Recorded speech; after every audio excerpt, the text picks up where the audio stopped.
I know we had a break in between our learning burst sessions, and we wanted to, give you a break compared to what we did last year when we just kept going and going and going every week, and do these in kind of little sessions, little chunk sessions to help you better withhold the information and learn about the information as well. So today we are talking about local food purchasing. Okay, and we're going to talk about what local food purchasing is in your area and what it looks like and what it means to you. Next slide. So our learning objective today, we just have the one, and that is local food purchasing. What are your options and how do you decide? So that's a big objective in itself, because it's going to be broken down into so many different ways for you. All right, so what is local food purchasing? When we look at local food purchasing, or when we looked at Farm to ECE, we have 4 components, yes, that we talk about when we're going into the education piece of this. And one of those components is the procurement purse, or the procurement part, or the local food purchasing part. And we also have the school gardens too that go along with this. So we look at, how do you define local for your center? So first you start looking at your county. And I put a nice little dot where I am in Nash County. And we look at the fact that there's not a real definition for local. Some things, when you look up local, it may say food vendors or farms, like Rochelle and I were talking about, that are within 100 miles of you. Some, it may be 400 miles, because some of you may be in a more rural area in which you have to travel to get to those vendors. So therefore, there's not a true number that you can say, but you have to define local for yourself. Next slide. So when I started looking at this and looking at the region, if I am, again, looking at maybe within a 400-mile, radius, I'm thinking about the places that I can get to and that I get to and go on a regular basis.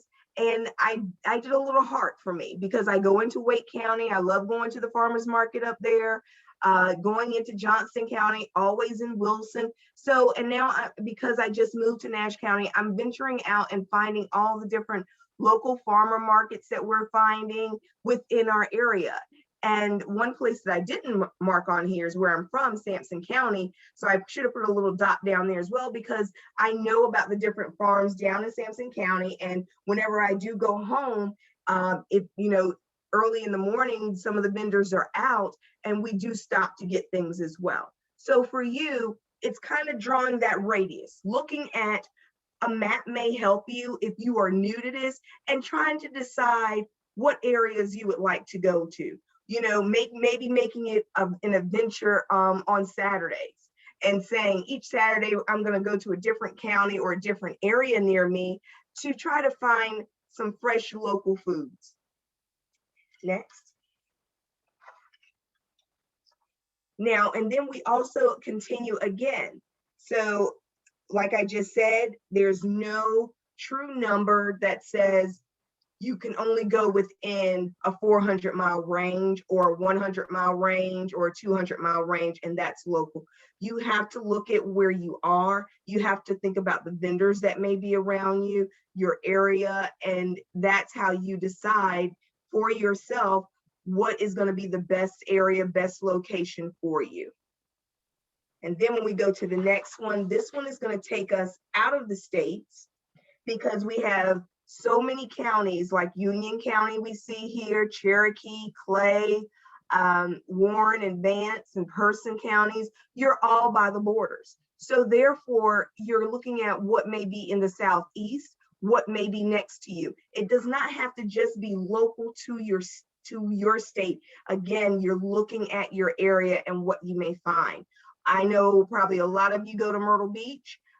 There was a time when there was a road, and they had strawberries one time, and I had to do a project. So I was on my way back from South Carolina, and we stopped, and I got strawberries straight from South Carolina and use them and use them in a taste test that we were doing in a cooking activity. Then another time that we go, they have peaches. And of course, we're going to get peaches. Everybody wants the peaches from South Carolina. So, and people even come into our state because I've seen people from South Carolina all the way into Durham with peach stands selling their local fruit.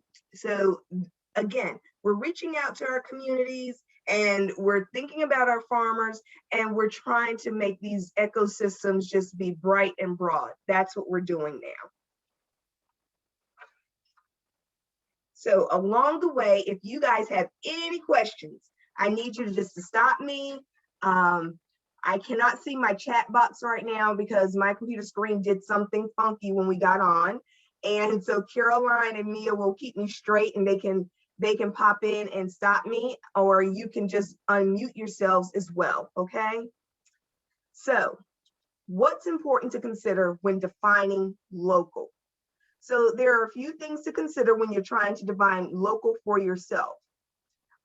First are your priorities. What matters most to you? Do you want to support farmers of color? Do you want to support women farmers? Do you want to support small scale farmers? Are you interested in preserving farmland in your community? Or do you want to support farming more generally, with whether or not it's not in your community? How important is it to you to have a direct relationship with the farmer that you purchase from?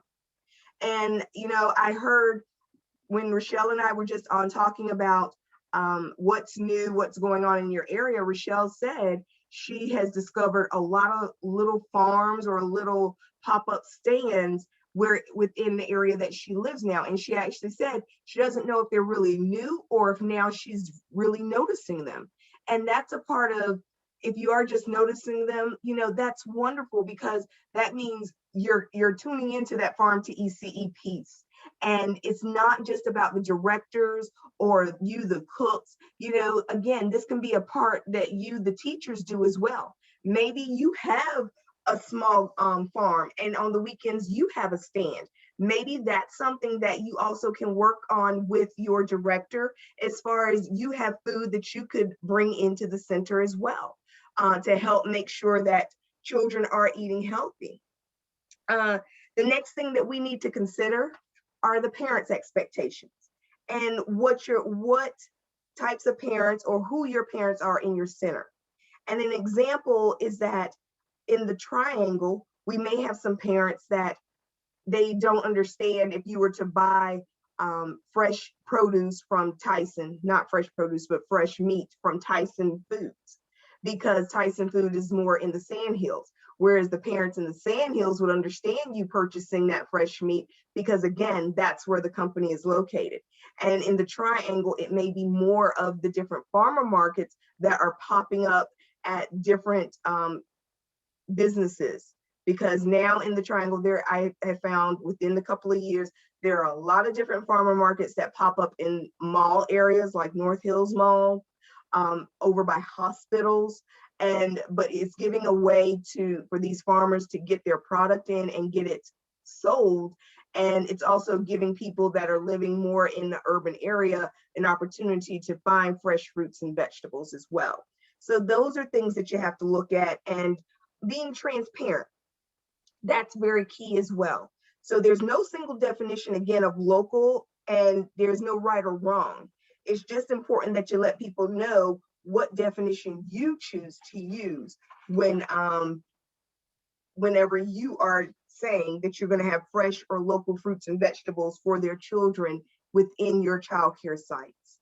And then finally, the decision about how to define local will depend on what is available in your community.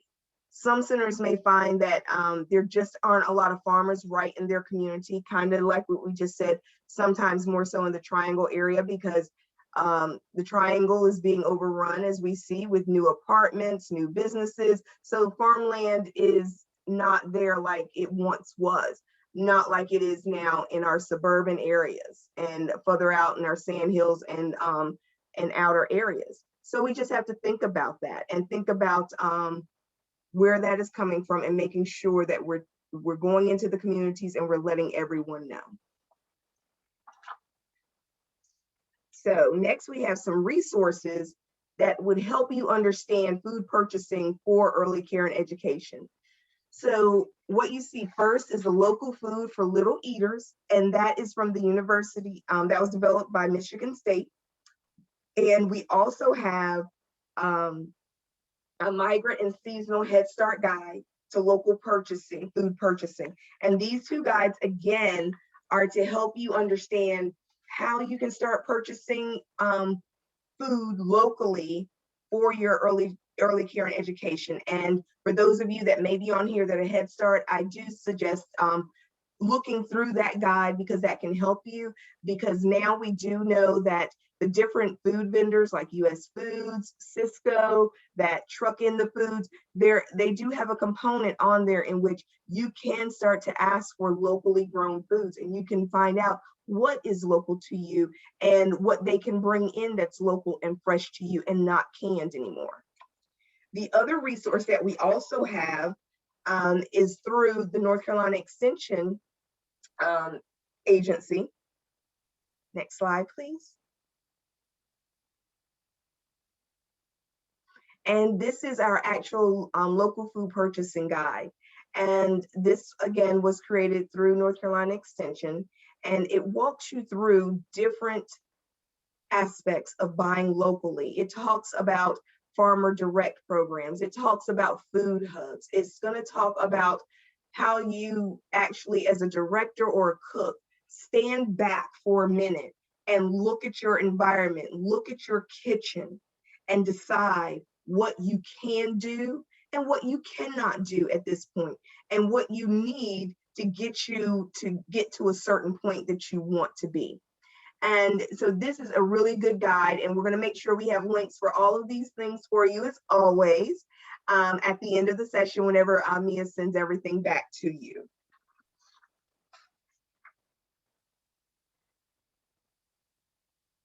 So this is a decision tree, and this is a part of the Extension Local Food Purchasing Resource Guide. So we're going to walk through this purchasing decision tree tool. However, I also want you to know what we're going to do. We're going to break out different sections of it. And what we're going to do next week is going to be a continuation of this decision tree.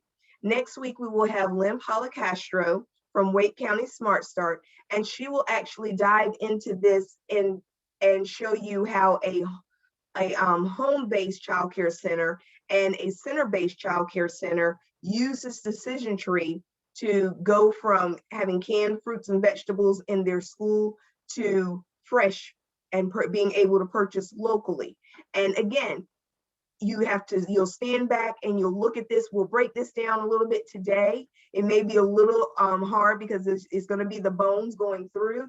But again, then next week, you'll actually have a concrete guide to help walk you through and show you how these two entities were able to wind up with the same goal. And that's purchasing fresh fruits and vegetables for their children. All right. So now we're going to start with just the pink part of this tree. And when we look at it, you know, we're trying to decide basically what you want to do. And so we found that for many centers, transitioning from used, canned, and frozen food to using fresh food, that's the first challenge. And whether or not that fresh food is local, if your kitchen is already set up to store and process fresh foods, that's another piece. That's why you do see that picture of the kitchen. And so we go down again and we use fresh, so you're going to start thinking about how your cook uses the kitchen and how food has been prepared in the past.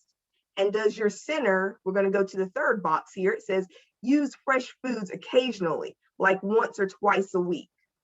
And if they do, then we go further down, and that's cool. You are ready for local purchasing, but may need to be mindful of the cook's experience and kitchen setup limitations. Because again, you may not have the refrigerated space to keep all of these vegetables or all of the fruit. You have to figure out what you can do, what you cannot do with the foods that are in season.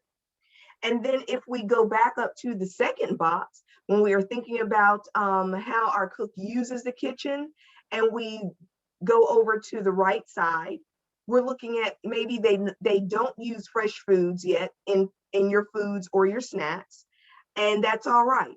You know, you're going to be starting with fresh foods, may not be your best bet to explore your cook skills and kitchen equipment needs before diving into both local and fresh foods.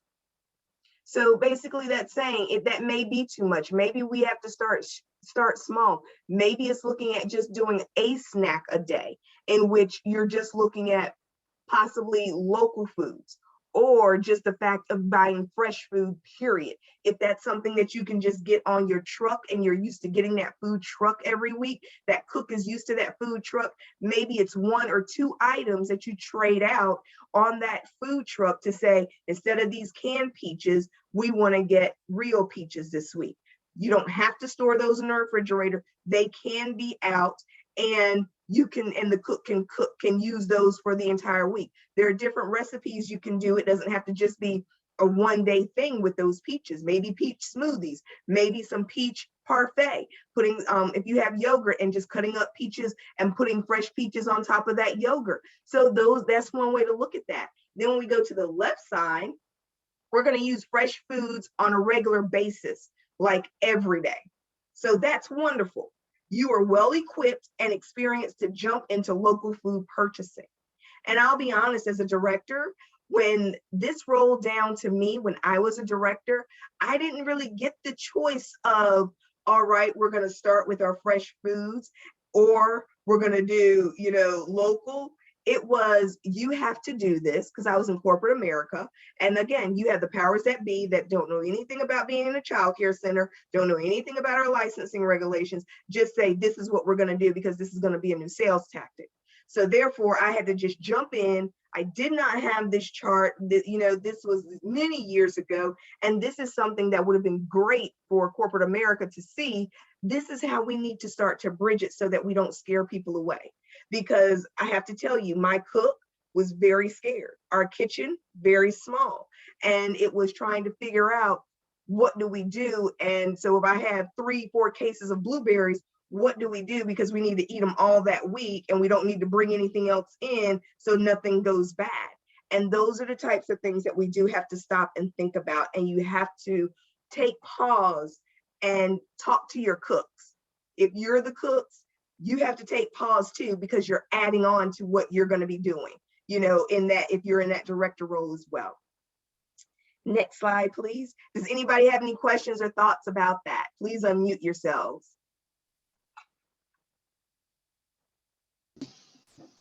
No, but that's good, because when I started first, I started looking into groceries on what was labeled supplied locally, and then I moved out to the stands and everything. But I found that a lot of times I did not know how to properly store things. So how to keep my potatoes, how to keep my onions, how to keep my Chinese cabbage, stuff like that fresh. What was to be put in the refrigerator, what could be left out. So a lot of stuff I had to unlearn and learn before I started actually purchasing it and preparing it. So thank you for that. What you just said is, again, is so important. Take pause to look at what you have and in your environment and what you are able to do and cannot do. This goal of going from canned or frozen foods may be something that takes a year or 2 years for your center. But the point is, you have made that goal. You have set that goal. You've used Go Knapsack to help you with your goal setting. So each term that you start looking at that sheet and looking at your goals, you can figure out how you can do this versus, again, for me, it was just jumping in and us wasting a lot of food and money and trying to figure out everything that you just said, how I can keep this in storage. Rochelle just put in the chat, I was able to pop that up. Yes, and I find a lot of people don't know that proper storage with the farmer can answer that question as well. So asking your farmer as to how we can store those fruits and vegetables, that is key as well. So thank you both for that.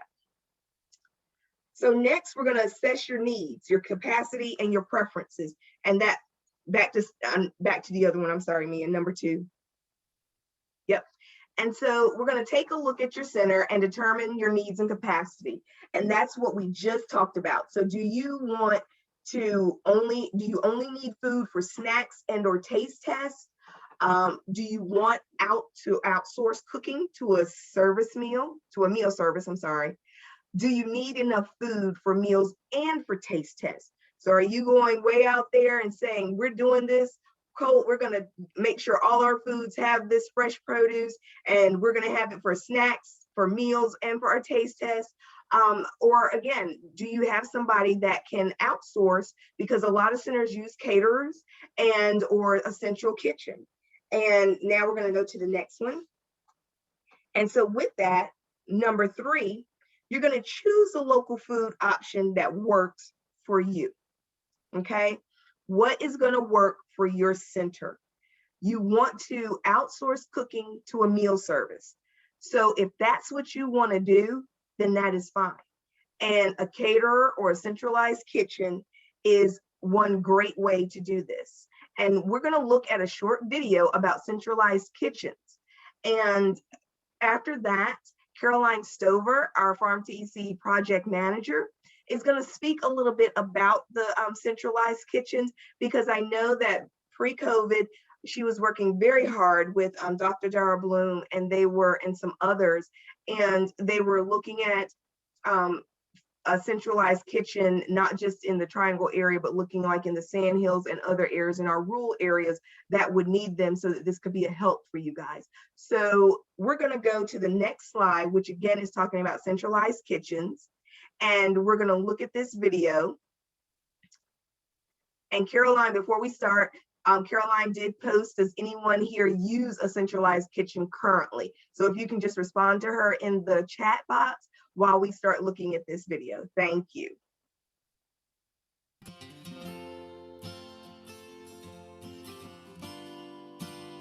Meal times can be very special, and to incorporate it into a childcare center, very educational, if you want to view it that way, as far as the social emotional aspects of eating together and sharing.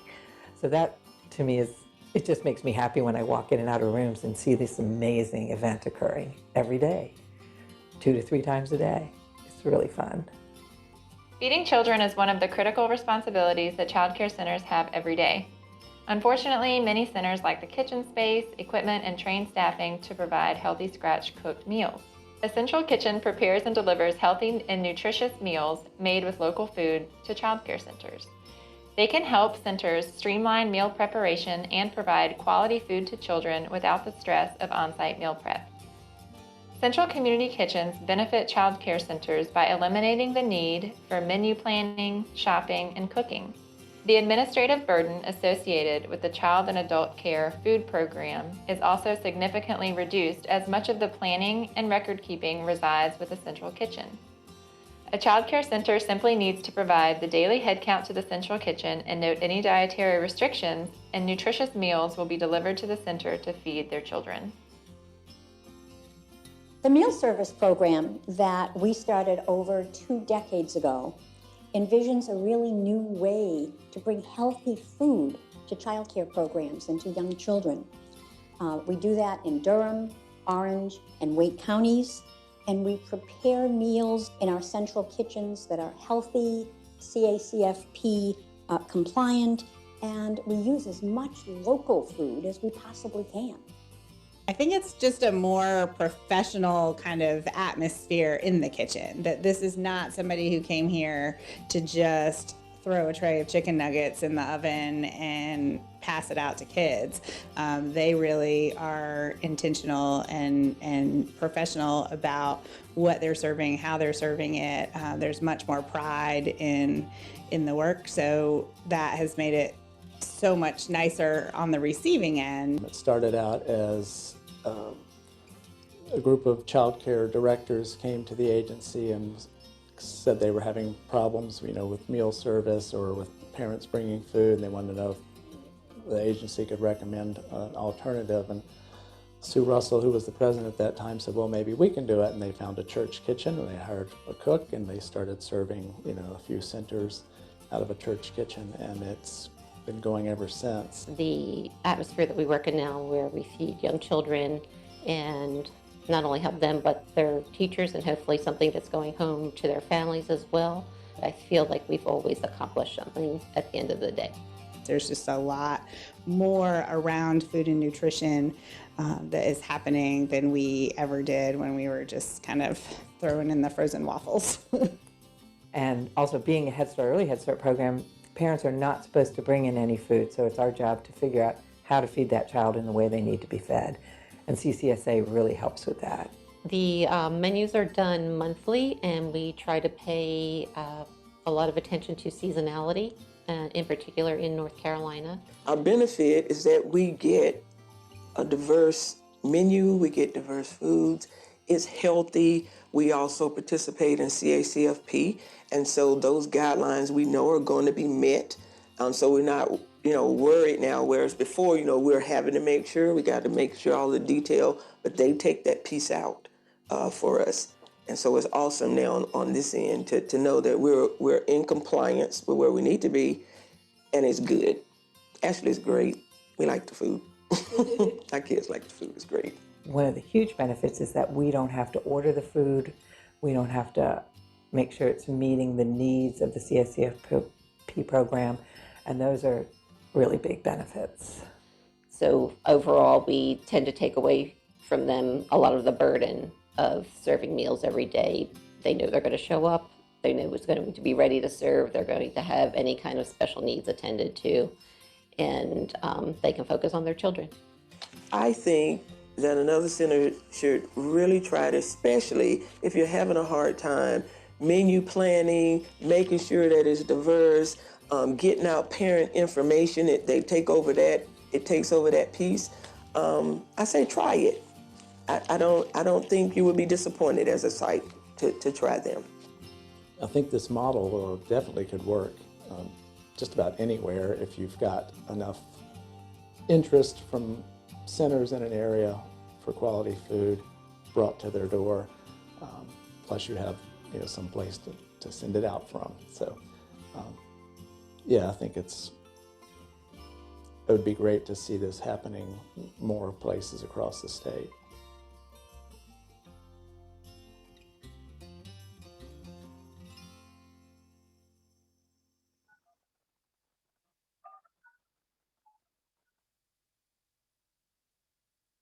You are in the meeting now. There are more than 50 participants in the meeting. This meeting is being recorded.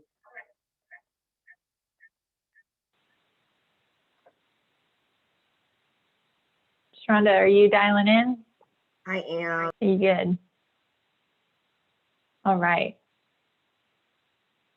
So you wanted me to just talk a little bit about central kitchens now? I'm not sure what this slide is. Okay. We did get a really interesting chat from Taylor that you're a local food supplier for CCSA. I'd love to hear a little bit from you, but just real quick to recap the video. Child care centers, as you can see, a lot of that administrative burden of CACFP, of ordering the food, of keeping track of dietary restrictions, storing food for centers with a small space. A lot of that is solved with central kitchens. And from the local food procurement perspective, we really like it for farmers because it solves some of that distribution challenge of, delivering food to various centers that are sometimes really spread out. So it kind of networks the centers together. So it solves the volume and distribution problems that sometimes we see on the farmer end of local food supply for child care centers. This particular example is in Wake, Durham, and Chapel Hill. There are different kitchens around the country, and they're mostly in urban areas. And so we are working on a kitchen actually in the Harnett County area for more rural example of how this can work. I think it's Camden is the town. It's Solid Rock Community Church. So Patty and folks down in Lee County, that might be, if folks are interested in this, that might be a way to connect. Or if folks have any questions about this, just let us know. I'm curious, Taylor, if you have anything to add as far as supplying to the kitchen, if you've ever tried to kind of supply local food to individual centers, you know, how that's gone for you. So I'm not sure if you want to speak up. Yeah. Yeah, I can. So yeah, my name is Taylor. I work with Farmer Food Share in Durham, and we deliver to CCSA's locations in Chapel Hill, Raleigh, and Durham. We'll usually drop off some greens or fruit or something. And as far we've been trying to figure out a way with the Durham Farm to ECE group. We have between 20 and 30 childcare sites that are involved. So we've kind of been trying to figure out how we could deliver directly to those sites. But we sell only wholesale, and sometimes the sites don't need that much food. Sometimes, like y'all were mentioning, they don't have the kitchen space to store the food, or they've mentioned that they don't have the skills yet to prepare the food. So yeah, there are kind of all of these challenges, and CCSA is, you know, a good model for solving a lot of those. Yeah, so that's like, we've kind of been talking about it, but I would be curious to also know if centralized kitchens like this, just kind of what the process of getting involved is. Is it accessible to everyone? Is it cost prohibitive? So I'm curious to hear about anyone's experience who has purchased from central kitchens. Yeah, is anyone on here that's been there, done that? We'd love to kind of hear from folks on the line. I did ask before, and I don't know that anybody here actually currently purchases from a central kitchen, but I did talk with Lisa Minna in the video during the pandemic, was saying that they actually had a pickup in business because, you know, with limited staffing, that it really helped them kind of just file away one section of what, you know, they needed to do every day. You know, it just eliminates a lot of the, you know, the burden, the daily burden of doing the meals. I know one director told me, it's like, yeah, having a teacher out is terrible, but having your cook out is like a whole different kind of day. So, you know, just eliminating that kind of unknown, I think, was really helpful for some centers. But that being said, you know, a lot of centers wanted to hold on to that,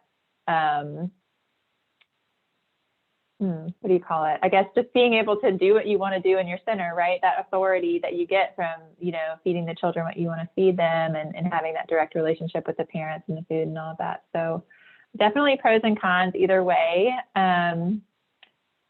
But yeah, any questions, just let me know, and I'll pass it back to Shironda at this point. Thank you again, Taylor. It was great to hear directly from you. Thank you both for doing that. Can you hear me, Caroline? Yes, ma'am. All right, thumbs up. Thank you. Thank you again, both of you, for giving us that information. And Patty also said in the chat that she would love some more information on it as well. So again, these are just options to help, because again, like Caroline said, I understand too, when your cook is out and you're the director, and then you have to wind up being a cook and you have to go into a classroom too, not a fun day. So this does give you options as well. The next one we're going to go to on number 3 is also choose the local food option, again, that works for you. So maybe, again, you only need food for snack and or taste test in your room. So you want to grow your own food, maybe having a garden on site, maybe a community garden that the children can do a walking field trip to. Maybe the garden is, you know, surrounded by a fence. So you can grow those foods yourself, and the children can watch it grow, put it in the ground from a plant or from a seed. They're watching, you know, life happen before them, and they're watching their item that they put in there, and then they're picking it and taking it inside, and now they're going to actually taste it. And we have to think about when we do that, that our children are more likely to actually eat that food and probably like it because they got to grow it. They got to see it grow. They put their heart and soul into it, and they get to taste it, and we show them that respect for food. Another part of number 3 is, next slide, please. So here, you only need food for snacks and or taste tests. So again, this is that you can, you want maybe, but you still maybe want a direct relationship with the farmer. And so it's okay to do that. You still just want a little bit of food. Maybe they can provide a box. Maybe you and that farmer can come up with an agreement in which each week they'll provide you with a box of different foods that they are growing, and you're using that as a taste test box, but you're also growing that relationship with the farmer. And again, it's not about feeding the whole center when you do this. It's a taste test. It's getting you to the next step, which may be, we're going to do taste tests, we're going to build this relationship with the farmer, and then after we build that relationship, we'll talk a little bit more as to what needs to happen so that we can, or this farmer can produce enough food to come into our center, help us figure out how to store it, make those bonds, make the relationship. That's, again, a big piece of Farm to ECE. When we go back to the very first class, what is Farm to ECE? It's a piece of it is building those ecosystems, building resilient communities. And this is how we do it, by getting out in our communities and basically doing what Mr. Rogers said, who are the people in my neighborhood, and talking to them. So the next step that we have in number 3, we want to, you want to have a direct relationship with your farmer. You want to shop and choose each of your items. You want to go to farmers markets and maybe farm stands. And, you know, in rural areas, there are some that may be down the road from your center. You might be able to do a walking field trip. You might be able to tell the parent, you know what, once a week, we're going to meet over here. If you can pick up your children and just drive them over to the food stand, and we're going to help them learn how to pick fresh fruits and vegetables from Farmer John, and maybe Farmer John has a story time. So many different things can happen. Connecting these children, getting these children to understand that a farmer is important, that they are just as important as a CEO in a business suit every day, because without them, how are we going to eat? And at the same time, we're building those relationships, and we're letting the people know, the children know, this is okay. I can do this. Maybe I want to work with my hands. And going to school for agriculture, they can still do that. But these are things that we have to start thinking about in our communities, and how we can turn our communities around in these small towns that seem like they're dying, and make them shine again. That's what we need to do. So now we have one more part of number 3. Next slide. Oh, no, we have 2 more. Okay, so again, what is going to be the right option? So you want direct relationship with the farmer, but you just want enough of each item to try something new. So maybe looking at what Taylor was just talking to us about, a CSA box program, maybe looking at the food hubs and different areas that might be able to deliver those things in. Again, talking to your farmer, maybe they have fruits or vegetables that they wouldn't mind donating once a week that are free, because maybe that's not the best of what their product is. So maybe they're giving you a second or a third of a cucumber. You know, maybe you have 2 cucumbers that can outsource your center as far as a taste test. But again, you still have CSA programs, and here are some. You have the produce box, and we have in the Sandhills Farm to Table. So take advantage of these different opportunities, because again, this is helping you to start small to get to that overall goal.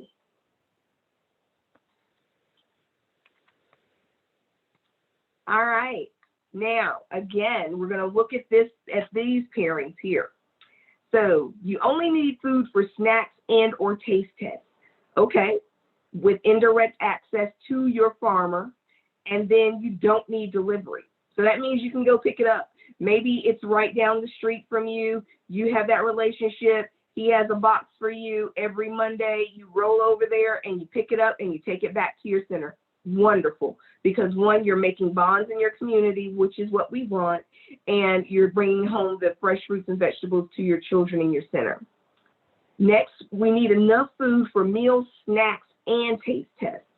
So you have less than 50 children enrolled. So that's okay with with your indirect access to your farmer, and you also need delivery. So again, it's okay, talk to them.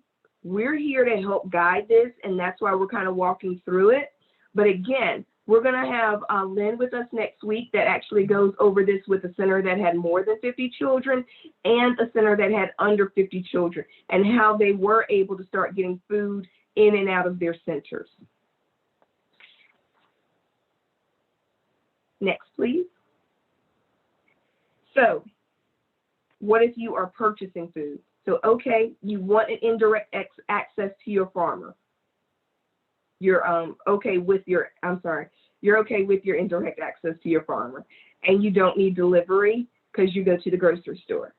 And someone just said, you know, when you go into a lot of our grocery stores, I know Harris Teeter and Food Lion, and I think Walmart too now, they do try to list what is locally grown. They try to have the farmer's name and their name of their farm over some of those vegetables and fruits in which they are coming from, and Lowe's Foods as well. Now, for some centers that are smaller, you do go to these box chain stores, and that's how you order some of your fruits and vegetables each week, because you are smaller and that is what your need is, and that is fine.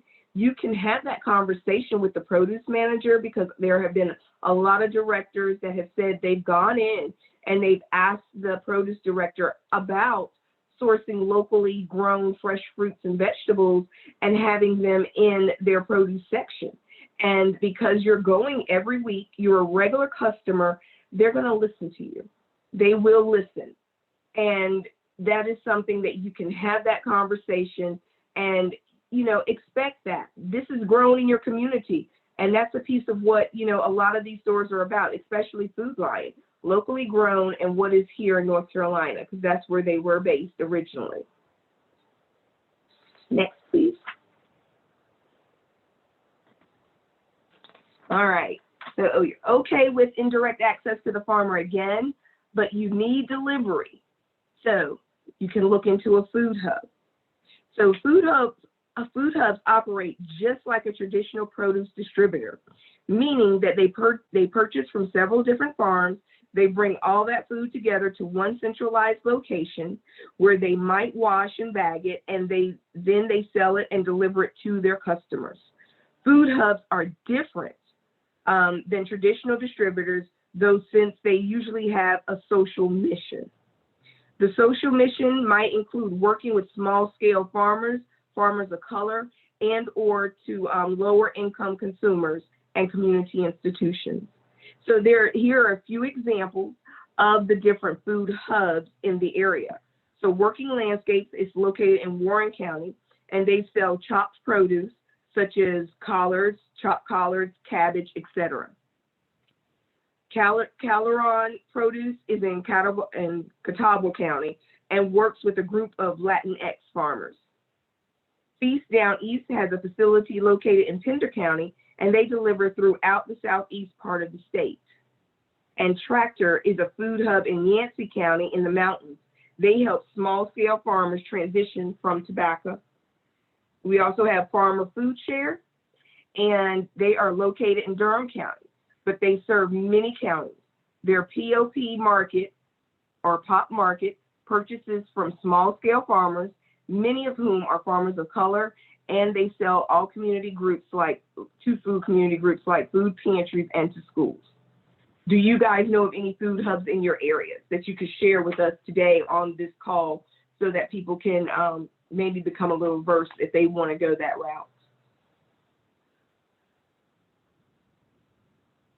And Taylor said, Farmer Food Share here. We produce products from North Carolina farmers and operate out of Durham, North Carolina. We sell whole food quantities and can deliver and can deliver to you.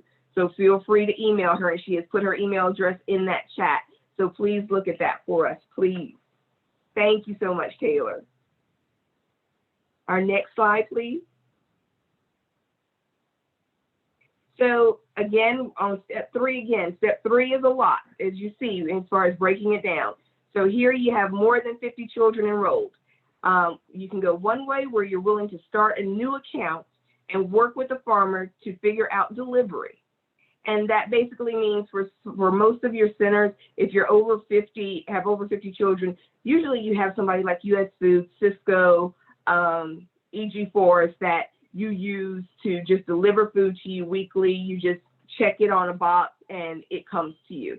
The thing about that is that, again, you can talk to those distributors and ask them to see a fresh and local produce menu.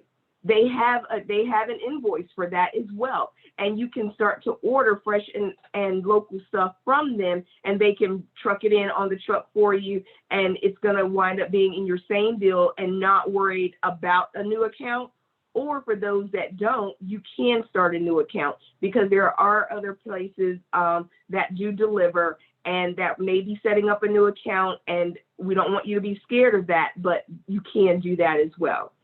And we also have the other option: you need delivery, but you don't want to start the new account again.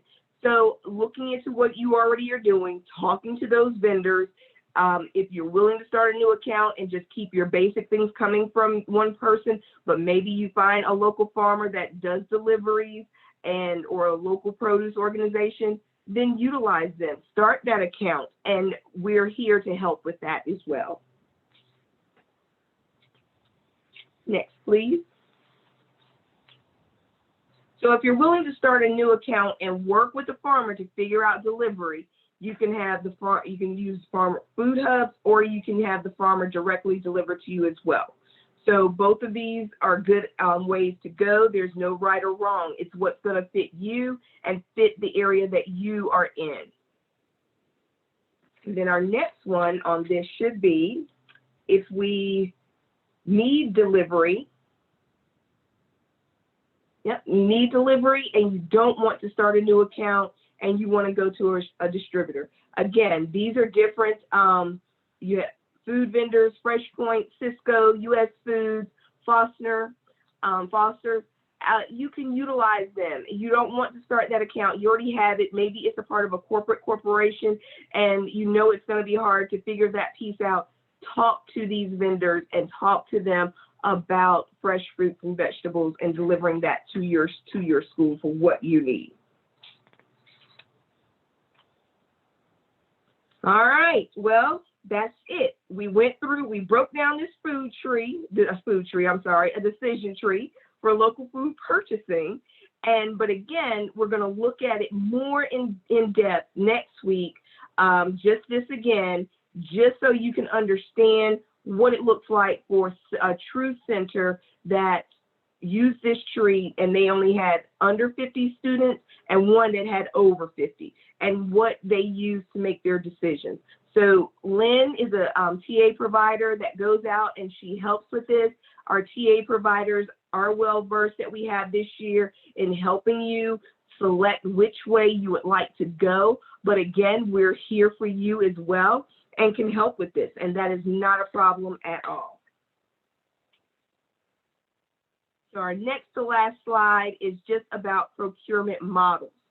Remember, most centers use a variety of options for getting local foods or try different ones. Don't be discouraged if it takes time to get it right. So you may have a food hub and cooperatives. You may have direct from farmers or CSAs, childcare gardens. You may go to the stores, like we said, Sam's, Food Lion, and you also may have that mainstream distributor like Cisco, US Foods, EG Forest. And again, when it comes to this, when I started, I didn't open a new account. It was me just going to the farmer's market every Sunday and then taking it directly to the school because of how much it was, or I would wait until that Monday when I went in, and I still kept our regular food list. But then we got to the point that we understood. We knew how to do this. You know, we set those goals for ourselves. So when we got bigger to the point of we're doing this for every meal, at that point, that's when Shironda had to stop going to the farmer's market because I was not going to bring back enough. I didn't have storage at my home, you know, to do that without driving back and forth all the time. And that's when I sat down with my regional manager and said, this is what we're going to have to do. You're going to have to help me. We're going to have to find somebody to help bring in the fresh fruits and vegetables every week. And that's what we did. And we opened up that account, and it made it so much easier. And then it would just come in off of the truck. So again, it's steps to get there. First, start out with your taste test. First, start out with just looking at your space and your cook and having that conversation as to what can we do, what do we want to do, and what is our timeline. And then start filling in all those pieces after that, and it will come to you. So does anyone have any questions after all of that? Any thoughts and comments? Please, you were, giving us some in the chat box. Please feel free to unmute yourselves and give us any thoughts, comments, what you did, if you did have gone through this process, to help us, to help a future and a collaborative member.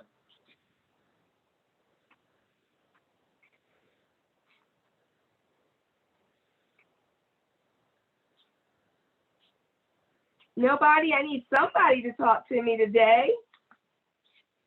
I know we're all zoomed out. We're ready to get back to in person. I know. I don't have any questions. I just said it was really helpful and a lot of good information. Thank you, Rochelle. I appreciate that. And again, we have 2 speakers next week. It's going to be Lynn Policastro, and she's going to go deeper into that decision tree again. And we're going to also have Julie Sundero from DHHS, and she is going to talk to us about CACFP, okay? And utilizing that as far as we can go into these centers and ordering food and helping you with that. So you're going to have that again. Thank you, Natalie. But again, for some, that decision tree is a little hard, so we are going to make sure we break it down. And that will be a perfect time too. If you're in the centers, if you want to make sure your cooks, whoever cooks, if there's a teacher that cooks sometimes, having them on, because again, Farm to ECE encompasses so many different aspects. And just starting out with somebody that is a farmer in your center to all the way up that somebody knows a distributor. Everybody is important and everybody fits in some place in our Farm to ECE world. So if there are no other questions, I thank everybody. Caroline, Mia, are there any other wrap-ups that we need? I think we're all good. If everybody could just remember to please fill out that survey for us that I just dropped in the chat. I will also link it in the wrap-up email I send out later today as well. All right, thank you. So if you guys heard that, please do your surveys, okay? And make sure that we see you again next week. And if you have any questions in between then, please feel free to email us because we are always here for you. Thank you for everything you do, and I will see you next week. Bye-bye.